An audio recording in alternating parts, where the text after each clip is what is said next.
So, Roha, yes mga kaibigan, Roha's Thanksgiving party. Kasama syempre si Mama Entrata dyan. And here's the photo of Miss Mama Entrata and Mr. Carlo Katigbak. And then next in line, I see si Ben,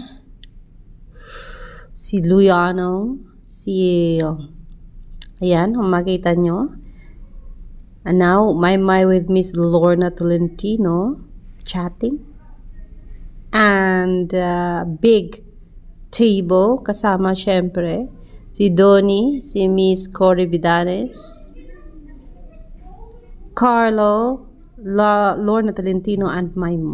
Diba? Sa mga VIPs. Pero may nakita akong nag-post ng mga pictures galing sa Thanksgiving party na ito mga kaibigan.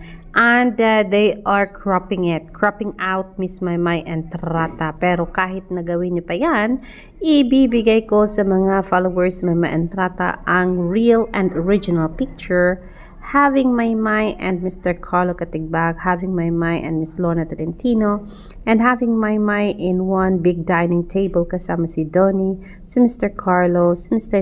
Lorna Tolentino, and Maymay Entrata mga kaibigan. So, even if you gonna edit Maymay out of the picture, lalagay ko pa rin yan at ibibigay ko yan as original photos sa mga taga-subaybay ni Maymay Entrata. Maymay number 1, Tahol, isa ha, Maymay with Roha Cast and Big Boss. Samantala, Tita Lucy Hugot ay ipinost na TikTok ni Miss Ta Kyle HR mga kaibigan kasama si Donnie and Miss Luna Javier. Let's go watch this.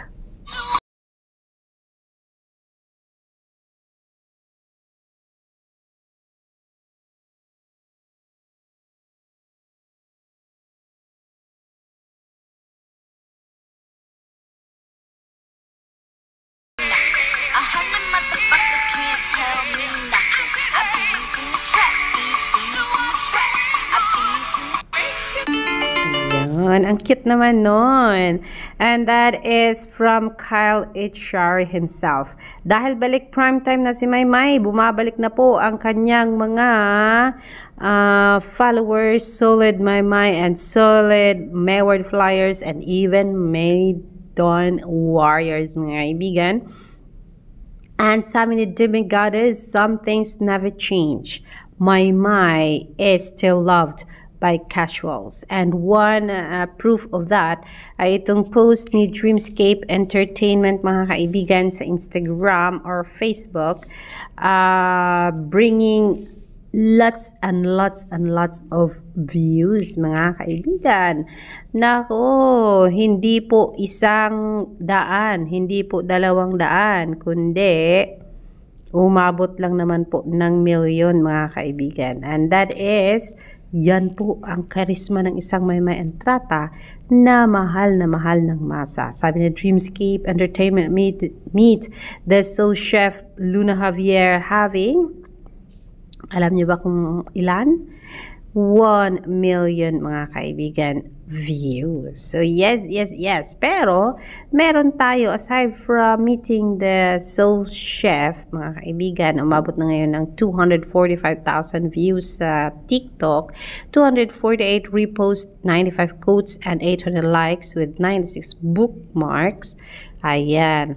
Pinagsisigawan po ng Dreamscape ang opening nito.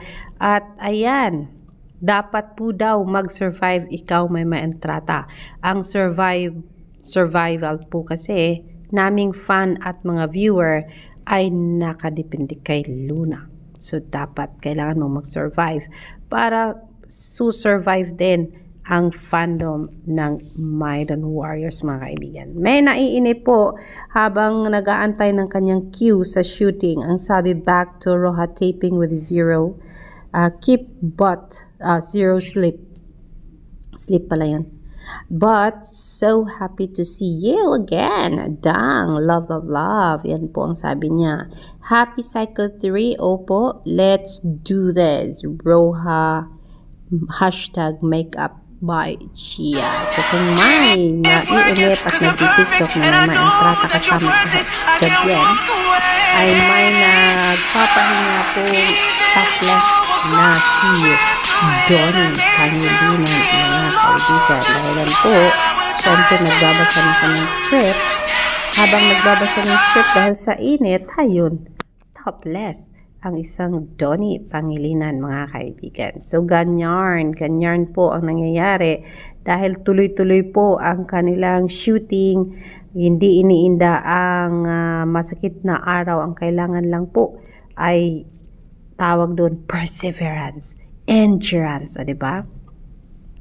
Dreamscape is saying, as we enter La Playa Roja, discover Wendy Bonifacio through Janice de Belen's eyes and the heart that brought the role to life. That was posted 16 minutes ago. And let's, kilalanin natin si Miss Janice de Belen sa La Playa Roja as mother of Kyle Echar. Lost time. I'm Janice de Belen and I play Wendy Bonifacio. Actually, it's exciting. Wendy Bonifacio. Actually, it's exciting because I get to play the very thing I do the best, which is become a mother. She's making up for lost time. Dahil 10 years of Olsen's life ay hindi sila magkasama.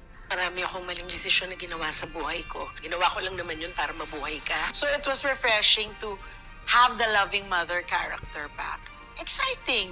Wow, really exciting. I'm kind of enjoying it here. Nafe-feel mo yung, exciting talaga siya. May nagaganap na kakaiba.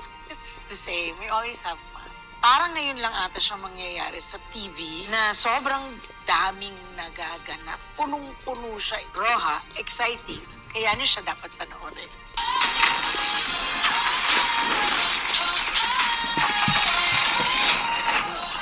So yan po ang inay ni Mr. Olsen na si Miss Wendy Bonifacio, mga kaibigan. Yes, Luna, excited na kami sa kwento nyo ni Liam at Olsen.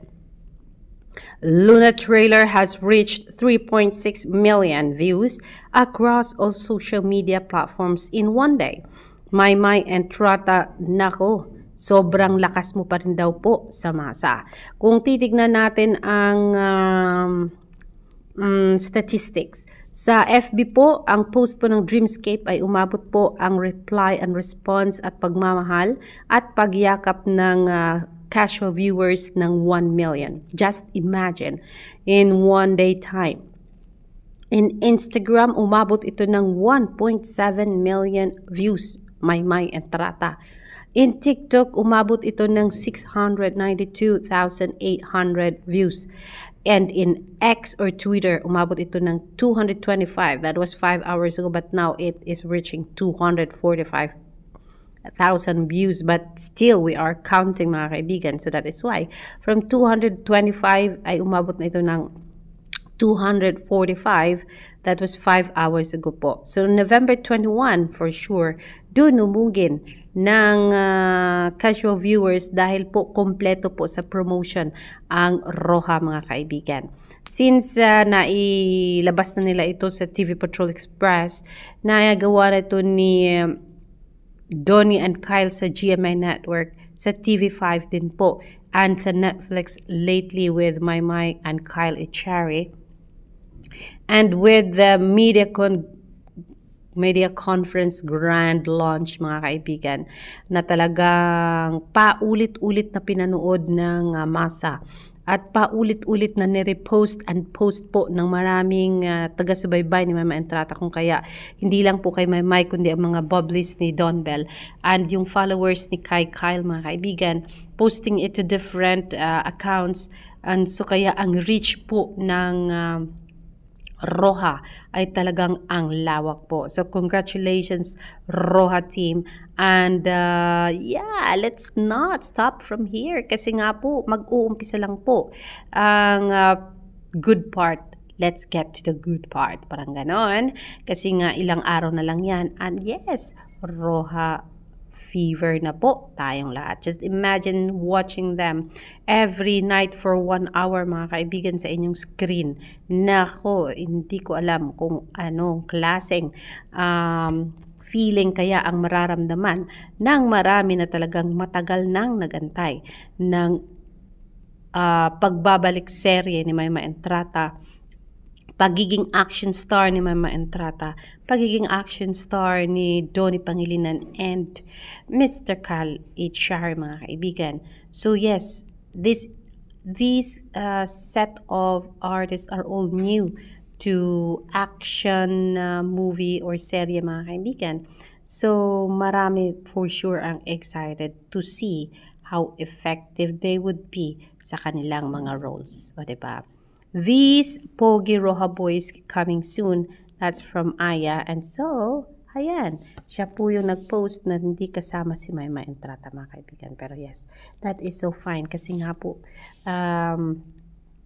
dinirespeto naman natin po yung mga pagmamahal nyo sa iba't ibang artista kung sino ang mahal nyo. Sabi ni Donnie Squad, Donnie and Thanksgiving, mga kaibigan. Thank you, Relus, ang sabi niya, showing these photos ni ito, isa din to, sana lang wala rin dito si Maymay, naka ano siya, naka zoom in at tinanggal po si Maymay doon, pero yes, that's so fine. So yan po ang ating pa-update sa mga oras na ito, mga kaibigan, on Maymay, Donnie and Kyle, mga kaibigan. And thank you syempre. Ayan po, at nag-a-update na rin po si Javienne sa mga whereabouts nila ni Maymay Entrata na talagang ikinasasaya po ng puso natin, mga kaibigan. So this is Alexander Lexter Jules. Yan po muna ang ating pa-update sa mga oras na ito from the heart of Dubai. Alexander Lexter Jules saying, magandang gabi po sa lahat, and I will see you later for more, mga kapamilya. Magandang gabi po sa inyong lahat.